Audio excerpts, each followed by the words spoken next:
सभी भक्तजनों को जय श्री हरि, राधे राधे। घर में कौन से वृक्ष लगाने से घर में सुख शांति आती है और कौन से वृक्ष दुख दर्द और कंगाली का कारण बनते हैं, वृक्ष से संबंधित संपूर्ण जानकारी के लिए वीडियो को अंत तक जरूर देखें।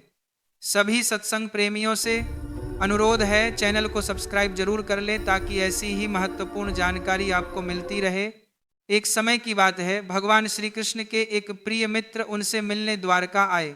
भगवान ने बड़े प्रेम से उनका स्वागत किया और मुस्कुराकर पूछा कि आने का कारण क्या है। मित्र बोले, हे केशव, आप तो सर्वज्ञ हैं, फिर भी मैं आपसे यह जानने आया हूं कि मनुष्य को कौन कौन से पेड़ लगाने चाहिए, घर के सामने कौन से वृक्ष शुभ माने जाते हैं और कौन से पेड़ दरिद्रता या भय जैसे दोषों को दूर करते हैं। यह सुनकर श्री कृष्ण मुस्कुराए और बोले, हे सखा, यह बहुत अच्छा और कल्याणकारी प्रश्न है। वृक्ष इस सृष्टि के लिए बहुत जरूरी है। वे न सिर्फ हमें सांस लेने की हवा देते हैं बल्कि जीवन का आधार भी है। जब कोई व्यक्ति अपने घर के आसपास सही वृक्ष लगाता है तो उससे घर में शांति, सुख और समृद्धि आती है। पेड़ वातावरण को शुद्ध करते हैं, मन को शांत रखते हैं और नकारात्मक ऊर्जा को दूर भगाते हैं। कुछ पेड़ों की छाया, खुशबू और ऊर्जा इतनी पवित्र होती है कि वे घर में देवताओं जैसे रक्षक बनकर रहते हैं और वास्तु दोष तक मिटा देते हैं। भगवान ने आगे कहा, हे सखा, अब मैं तुम्हें बताऊंगा कि कौन से पौधे घर के पास लगाने चाहिए और किन से बचना चाहिए, पर उससे पहले मैं तुम्हें एक पुरानी कथा सुनाता हूं ताकि तुम समझ सको कि पेड़ पौधों का इंसान के जीवन पर कितना गहरा असर होता है, कौन से पेड़ गरीबी लाते हैं और कौन से धन समृद्धि बढ़ाते हैं। जो भी इस कथा को श्रद्धा से सुनता है उसके पाप मिट जाते हैं और उसके जीवन से दरिद्रता हमेशा के लिए दूर हो जाती है। यह सुनकर श्री कृष्ण के सखा ने हाथ जोड़कर कहा, हे प्रभु, मैं पूरी श्रद्धा से यह कथा सुनना चाहता हूँ। कृपया मुझे वह कथा सुनाइए ताकि मैं और सब लोग यह समझ सकें कि वृक्षों का घर के आसपास क्या प्रभाव होता है। तब भगवान श्री कृष्ण मुस्कुराए और बोले, सुनो सखा, प्राचीन समय में मध्य देश में एक सुंदर नगरी थी जहाँ धनेश्वर नाम का एक वैश्य अपने परिवार के साथ रहता था। वह बहुत धनी था लेकिन उससे भी ज़्यादा भगवान विष्णु का भक्त था। रोज मंदिर जाता, पूजा करता और दान पुण्य में लगा रहता था। धनेश्वर की पत्नी सुमति बहुत ही समझदार, धार्मिक और घर के कामों में निपुण थी। उनके घर में सुख, समृद्धि और खुशियों की कोई कमी नहीं थी। भगवान की कृपा से उनका जीवन आनंद और शांति से भरा था। कई साल यूं ही बीत गए। एक दिन सुमति ने सोचा कि घर के आंगन को थोड़ा सुंदर बनाया जाए। उसने कुछ पेड़ पौधे लगाने का निर्णय लिया। वह रोज उन्हें पानी देती, पूजा करती और पूरी श्रद्धा से उनकी देखभाल करती। लेकिन उसे यह नहीं पता था कि कौन से पौधे शुभ होते हैं और कौन से घर के लिए अशुभ माने जाते हैं। इसलिए उसने अपनी पसंद के अनुसार जो भी पेड़ अच्छे लगे वही लगा दिए। दुर्भाग्य से उनमें ज़्यादातर पेड़ ऐसे थे जो वास्तु और धर्म के अनुसार अनुकूल नहीं थे। कुछ समय बाद घर में धीरे धीरे परेशानियां शुरू हो गईं। पहले धनेश्वर के कारोबार में नुकसान हुआ, फिर घर में झगड़े और कलह बढ़ने लगे। पति पत्नी के बीच भी रोज विवाद होने लगे। जैसे जैसे वे पेड़ बड़े होते गए वैसे वैसे उनके जीवन में दुख, गरीबी और क्लेश बढ़ता गया। आखिरकार धनेश्वर का व्यापार पूरी तरह बंद हो गया और घर में रखा सारा धन खत्म हो गया। स्थिति इतनी खराब हो गई कि खाने के लिए भी पैसे नहीं बचे। घर का माहौल उदासी और चिंता से भर गया। सुमति बहुत दुखी रहने लगी।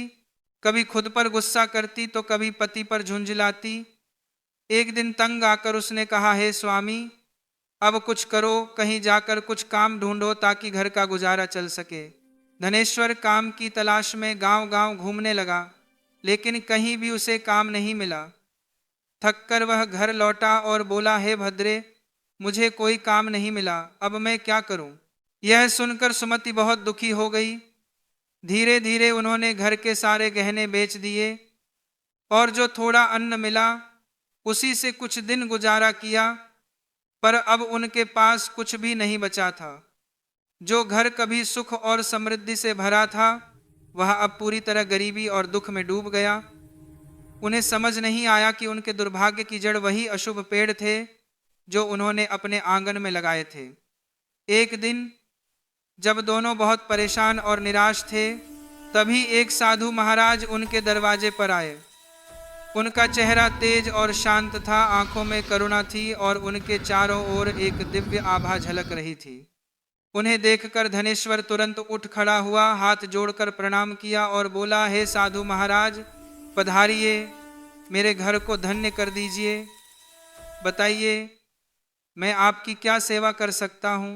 साधु मुस्कुराकर बोले, हे पुत्र, मैं कई दिनों से तीर्थ यात्रा कर रहा हूँ, बहुत थक गया हूँ और अब विश्राम के लिए जगह खोज रहा हूँ। अगर तुम्हें आपत्ति न हो तो मैं कुछ समय तुम्हारे घर रहना चाहता हूँ। मैं कई दिनों से भूखा भी हूँ। अगर थोड़ा भोजन मिल जाए तो बड़ी कृपा होगी। साधु के मीठे और विनम्र शब्द सुनकर धनेश्वर की आंखों में श्रद्धा भर आई।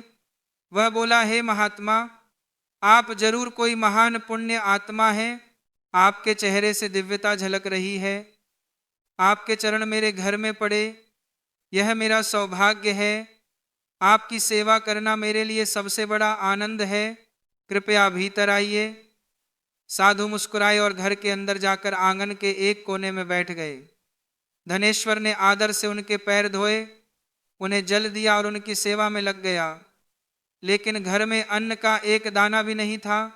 कुछ देर बाद वह अपनी पत्नी से बोला, हे प्रिय, आज हमारे घर साधु महात्मा पधारे हैं।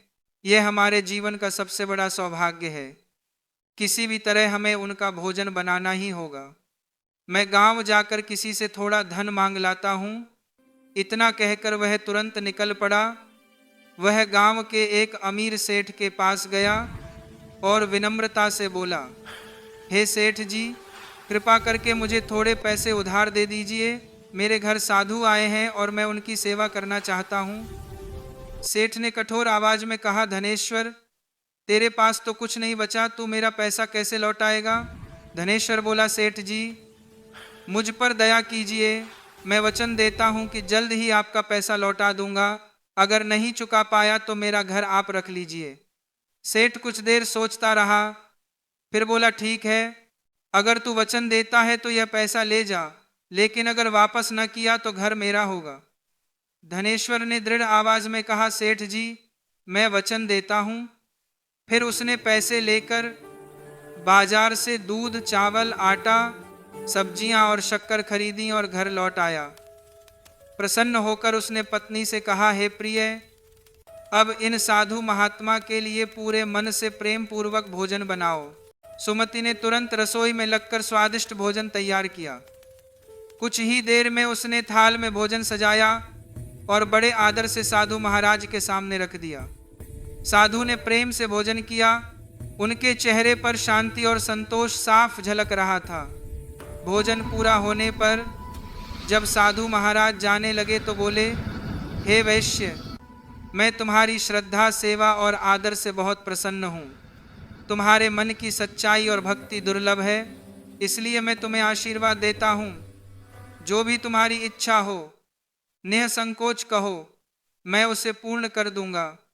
धनेश्वर ने विनम्र होकर कहा, हे महात्मा, आपका आशीर्वाद ही मेरे लिए सबसे बड़ा वरदान है, पर एक बात मुझे हमेशा दुख देती है। मैंने हमेशा भगवान विष्णु की भक्ति की, सच्चाई का साथ दिया, कभी किसी का बुरा नहीं किया, फिर भी मेरे जीवन में इतना दुख और गरीबी क्यों है? कृपा करके बताइए, ऐसा कौन सा पाप हुआ जिससे यह हाल हुआ और इससे मुक्ति का उपाय क्या है? साधु ने शांत नजर से उसकी ओर देखा और बोले, वत्स धनेश्वर, जब मैं तुम्हारे द्वार पर आया था तभी जान गया था कि तुम्हारे जीवन में दरिद्रता क्यों आई। तुम्हारा मन पवित्र है, पर तुम्हारे घर का वातावरण दूषित हो गया है। तुम्हारे आंगन और घर की सीमा पर जो पेड़ पौधे लगे हैं वही तुम्हारे दुख और संकट का कारण है। तुम्हारी पत्नी ने अनजाने में कुछ ऐसे वृक्ष लगाए हैं जो धर्म और वास्तु के अनुसार अशुभ माने जाते हैं। उन्हीं की छाया से लक्ष्मी जी तुमसे रुष्ट हो गई हैं। इसीलिए पहले उन अशुभ वृक्षों को हटाओ और उनकी जगह शुभ वृक्ष लगाओ, तभी समृद्धि लौटेगी। धनेश्वर ने विनम्र होकर कहा, हे महात्मा, आप तो ज्ञान के सागर हैं, कृपया बताइए कि कौन से वृक्ष घर के पास लगाने चाहिए ताकि हमारे जीवन में फिर से सुख, शांति और समृद्धि लौट आए, और किन पेड़ों से हमेशा बचना चाहिए। मैं आपकी हर बात का पालन करूंगा। साधु मुस्कुराए और बोले, हे वैश्य, ध्यान से सुनो, मैं तुम्हें बताता हूँ वे सारे पवित्र वृक्ष जो घर के पास लगाने से शुभ फल देते हैं और दरिद्रता को दूर करते हैं। सबसे पहले पीपल का वृक्ष। पीपल को पृथ्वी पर भगवान विष्णु का साक्षात स्वरूप माना गया है। किसी तालाब, नदी या पवित्र जगह के पास पीपल लगाना सैकड़ों यज्ञों के समान फल देता है। जब उसके पत्ते जल में गिरते हैं तो वे पितरों को तृप्त करते हैं और पितृदोष मिटा देते हैं। जो व्यक्ति रोज स्नान के बाद पीपल को स्पर्श करता है वह पापों से मुक्त होकर जीवन में विजय प्राप्त करता है। पीपल की सेवा करने से लक्ष्मी की कृपा मिलती है और उसकी परिक्रमा करने से आयु बढ़ती है।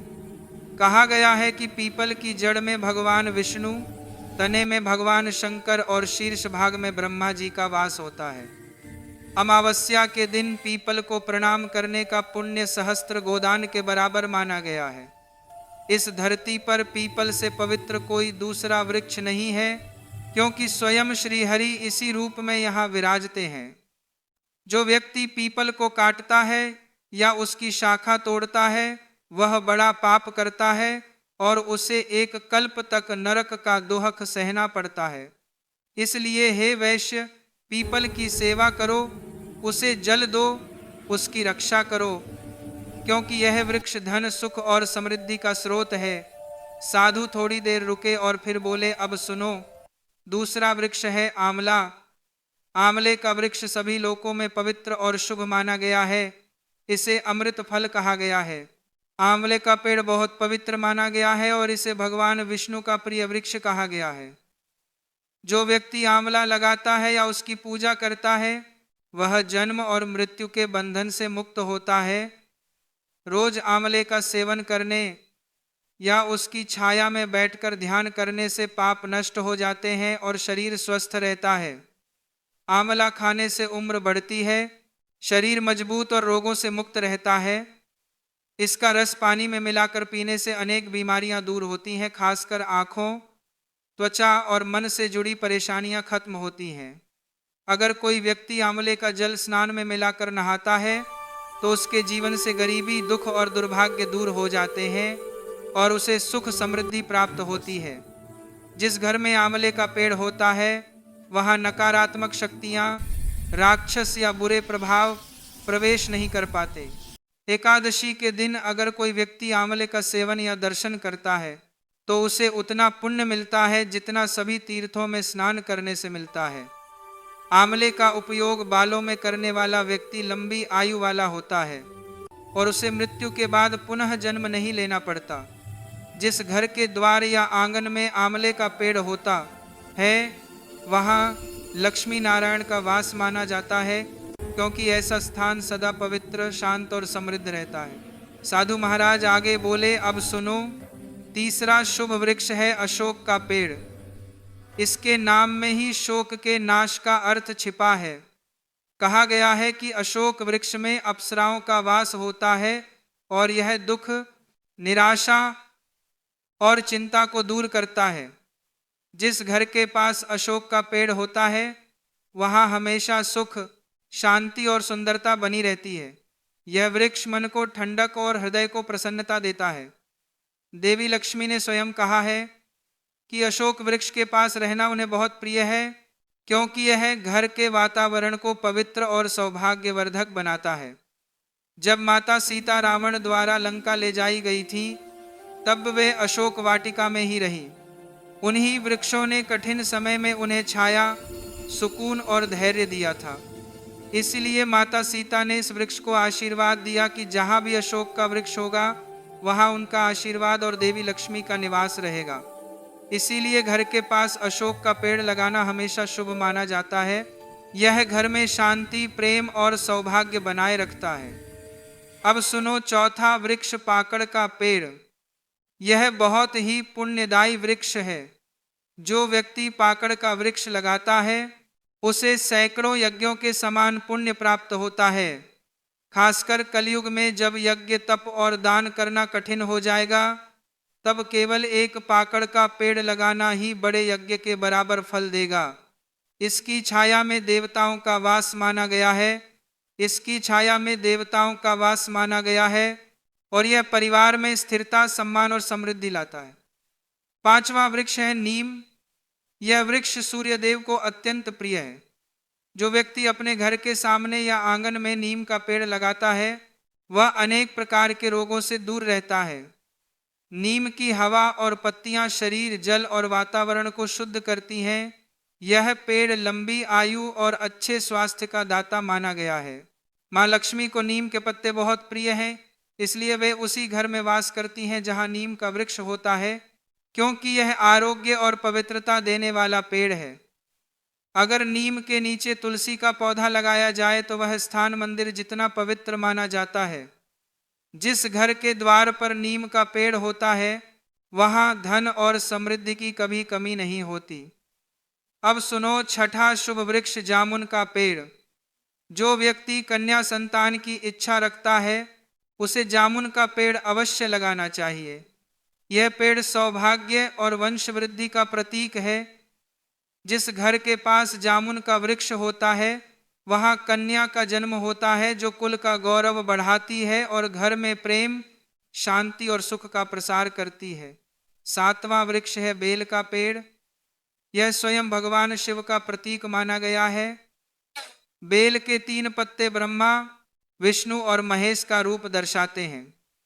बेल के वृक्ष में भगवान शिव का वास होता है और गुलाब के पौधे में देवी पार्वती का। इसलिए जो व्यक्ति बेल के पास गुलाब का पौधा लगाता है उसे शिव पार्वती दोनों का आशीर्वाद प्राप्त होता है। ऐसे घर में न दुख टिकता है, न गरीबी आती है, न किसी की अकाल मृत्यु होती है और न कोई स्त्री विधवा बनती है। आठवां शुभ वृक्ष है नारियल का पेड़। नारियल को बहुत शुभ और पवित्र माना गया है। यह देवताओं का प्रिय वृक्ष है।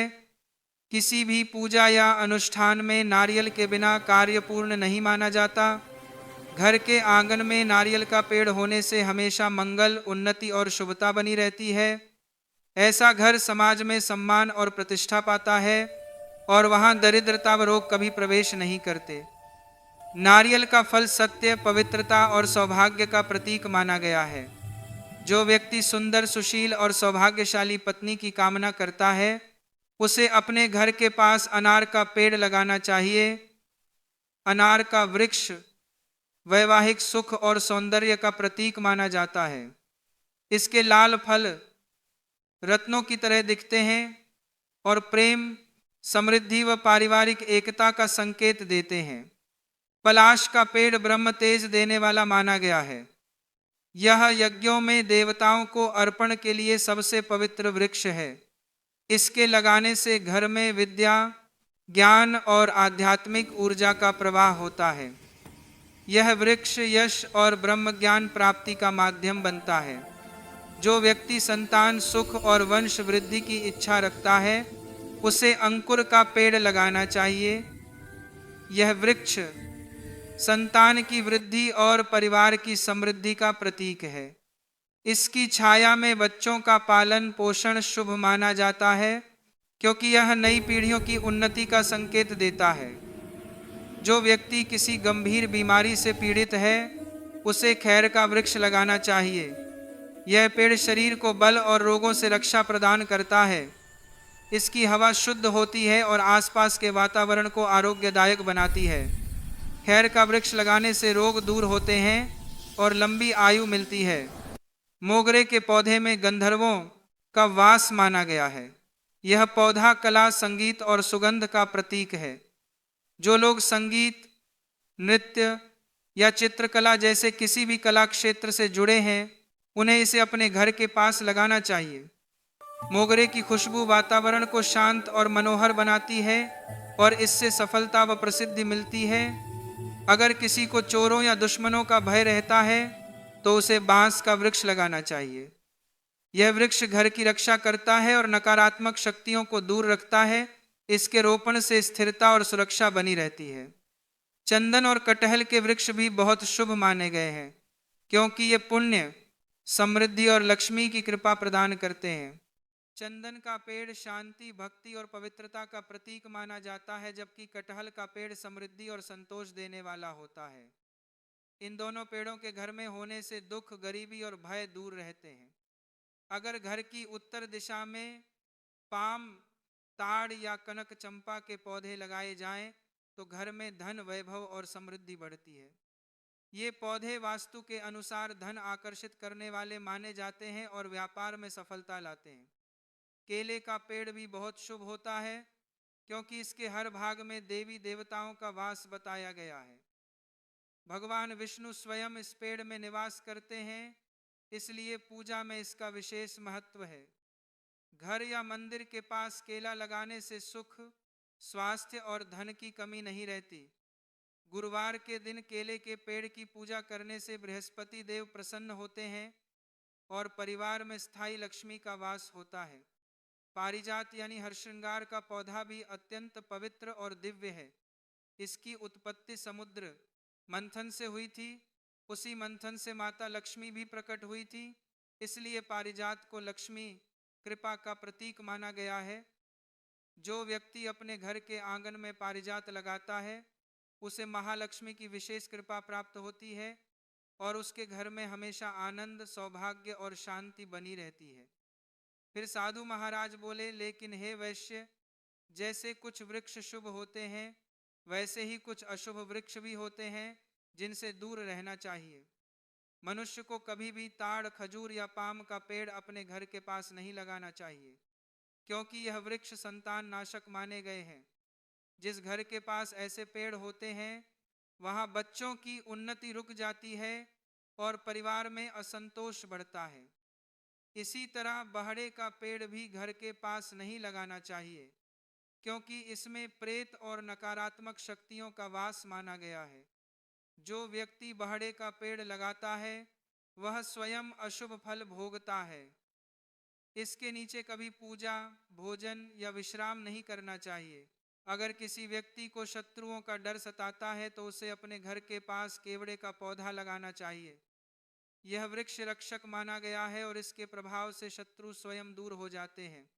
साधु महाराज आगे बोले, हे वैश्य, ध्यान रखना कि कुछ पौधे और पेड़ ऐसे होते हैं जिन्हें घर में लगाना बहुत अशुभ माना गया है। कभी भी ऐसे पौधे मत लगाओ जिनकी शाखा या तना तोड़ने पर दूध जैसा रस निकलता हो, क्योंकि ऐसे पौधों में नकारात्मक ऊर्जा रहती है जो घर में कलह, चिंता और गरीबी लाती है। घर के सामने बबूल का पेड़ नहीं लगाना चाहिए, क्योंकि इसके कांटे झगड़े और मतभेद बढ़ाते हैं। बबूल की प्रकृति घर में वैर और कटुता पैदा करती है। इसी तरह बैर का पेड़ भी घर के सामने नहीं होना चाहिए, क्योंकि यह नकारात्मक शक्तियों को आकर्षित करता है, जिससे धन का नाश होता है और मन अशांत रहता है।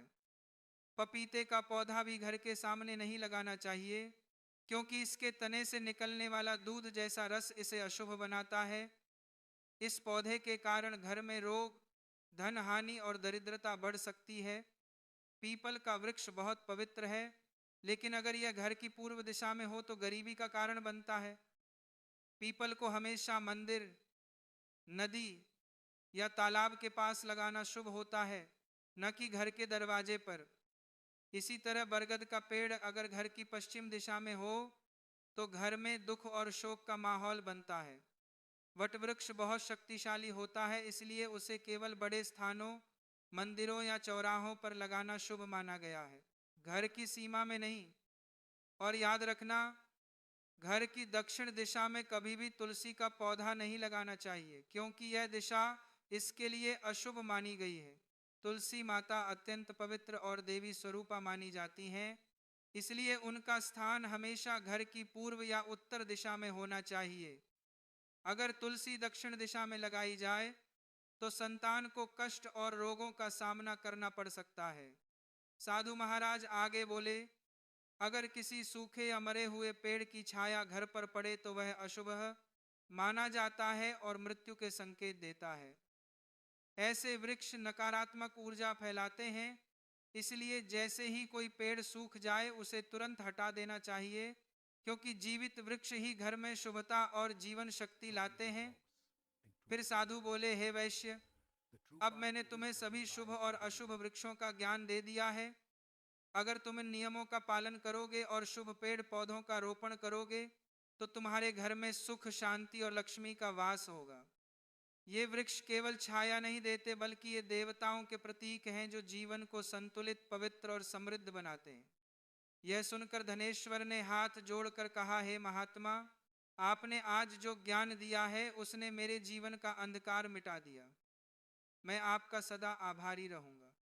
साधु मुस्कुराए और बोले, वत्स, अब तुम्हारे घर में सुख और समृद्धि लौट आएगी। यह कहकर वे अचानक अदृश्य हो गए।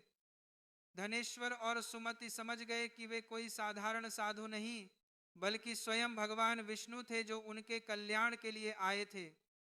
दोनों की आंखों से खुशी के आंसू बहने लगे और वे भगवान को प्रणाम करने लगे। इसके बाद धनेश्वर ने साधु की आज्ञा के अनुसार सभी अशुभ वृक्षों को हटाया और शुभ वृक्ष लगाए। कुछ ही समय में उसके घर में अन्न, धन और सुख समृद्धि की वर्षा होने लगी। व्यापार फिर से चल पड़ा और परिवार में प्रेम और आनंद लौट आया। तब भगवान श्री कृष्ण मुस्कुराते हुए अपने सखा से बोले, हे मित्र, इस तरह मैंने तुम्हें बताया कि कौन से वृक्ष शुभ हैं और कौन से नहीं। जो व्यक्ति इन नियमों का पालन करता है उसके घर में सदैव लक्ष्मी का वास रहता है और उसके जीवन से दरिद्रता हमेशा के लिए दूर हो जाती है।